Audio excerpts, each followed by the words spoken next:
Hello and welcome to my Yu-Gi-Oh channel. So today we're looking at the cards that have been shown within the latest episode of Yu-Gi-Oh! Sevens. It's from episode 23. And again, these cards aren't confirmed, but they've just been shown in the anime. Typically, if they've been shown in the anime, at least a few of them will get an English distribution. Potentially all of them, but we have to wait and see. The first card is Crest Mador. It's a level 5 water spellcaster type effect monster with 1000 attack and 1200 defense.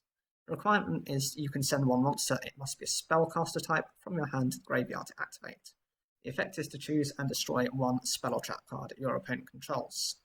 For a level 5 monster, that's incredibly weak. It's not very versatile at all. I know it's classified, it's another one of those Mador cards. I know you've got the Aqua Mador and you've got the Neo Aqua Mador. Which are both normal monsters, so potentially they could be introducing a Mador-style archetype, but we've got to wait and see on that. Atron is a level 3 light Cyberse-type effect monster. It has 1000 attack and 100 defense. Correct me if I'm wrong, but I don't think they have had any Cyberse-type monsters as of yet, until now, because, you know, their focus is on a variety of different types. And of course, Cyberse was introduced in Yu-Gi-Oh! Vrains. The requirement is you can activate if you control no other monsters, and there's a Femtron in your graveyard. And the effect is send this card you control to the graveyard and draw one card. Pretty useless, I think. You're just trading one card in to draw a card, which might be good, but it might be absolutely useless.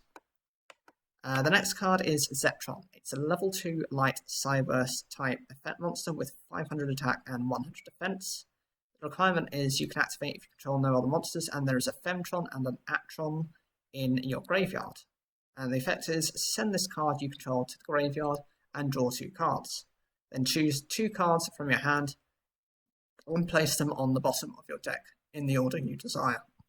You're just trading in your hand, and even actually worse than that, you're losing this card, drawing 2 cards, and then getting rid of 2 cards as well, so I don't see it being that viable either. You've got Yogioh. It's a level 1 light attribute Cyberse type effect monster with 100 attack and 100 defense. The requirement is you can activate if Femtron, Atron, and Zetron are in your graveyard.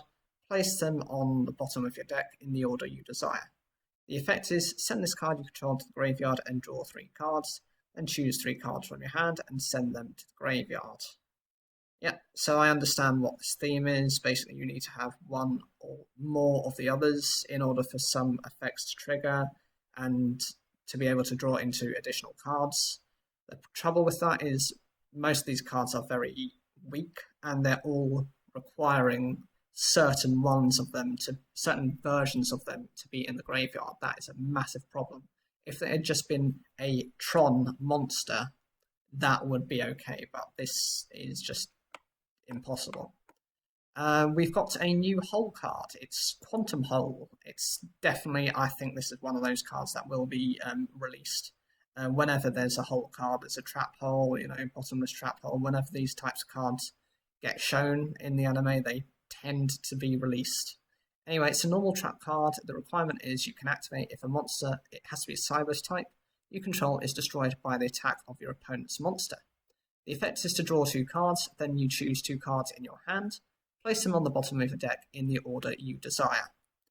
I think that's okay. It does require your opponent to do something before you can trigger the effect, but it's only simply just getting your opponent to attack and destroy one of your Cyberse monsters, so the conditions for it aren't bad. And I know it's still a minus a card because you're getting rid of this to draw 2 cards and then get rid of 2 cards. It's fine. I think it's a decent enough card anyway. The next one is Shangdi Dragon Tree Yugioh. It's a level 4 light Cyberse type. It's a maximum effect monster, and it has 900 attack and 0 defense. The requirement is maximum mode you can activate it by sending the top 3 cards of your deck to the graveyard. And the effect is choose one face-up monster. It must be level 8 or lower your opponent controls and destroy it. I'm not sure of what the maximum cards are. I know it's a big thing to apparently happen within Yu-Gi-Oh! Sevens, and that it's going to have more presence within the game. It's a bit like you've got Accel Synchro. That was a big thing for the Synchro monsters. You had the Chaos Xyz monsters for the existing Xyz monsters as well. These little upgrades were used as a way of kind of making the anime more exciting and to, make it more unpredictable. Same happened with some of the other things as well. Some of the fusion monsters had multiple different versions, and then you had different supports. So it's standard for what it does anyway. Although the cards do look very similar to each other, I've got to say. Next one is Shangdi Dragon Tree Yugioh. It's a level 3 light attribute Cyverse type maximum effect monster. I don't know whether that in itself is going to be classified as a new typing, like Tuner or Psychic or something like that, or Synchro. It's got attack of 600 and 0 defense. The requirement as a maximum mode is to send the top 3 cards of your deck to the graveyard, and the effect is to choose one defense position monster your opponent controls and change it to face up attack position.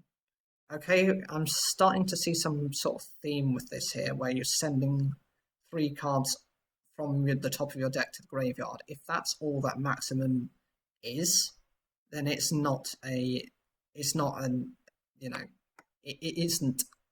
anything decent. It's awful. Just, it's not even an effect, really. Okay, so here we go. We've got the next one. This is Shangdi Dragon Tree Yugioh. It's a level 10 light attribute Cyverse type maximum effect monster. I think this is the first level 10 they've actually introduced into it, and it's about time. It's kind of probably halfway through the first season of the anime, episode 23, so you need something a little bit more decent. The maximum attack it can possess is 4,000 apparently, and its attack is 2,000 with 0 defense. You can maximum summon this card together with Shangdi Dragon Tree Yugioh L and R. The requirement is maximum mode. I don't even know what that is. And the continuous effect is this card cannot be destroyed by the effects of your opponent's trap cards. Okay. I'm very confused about how these work.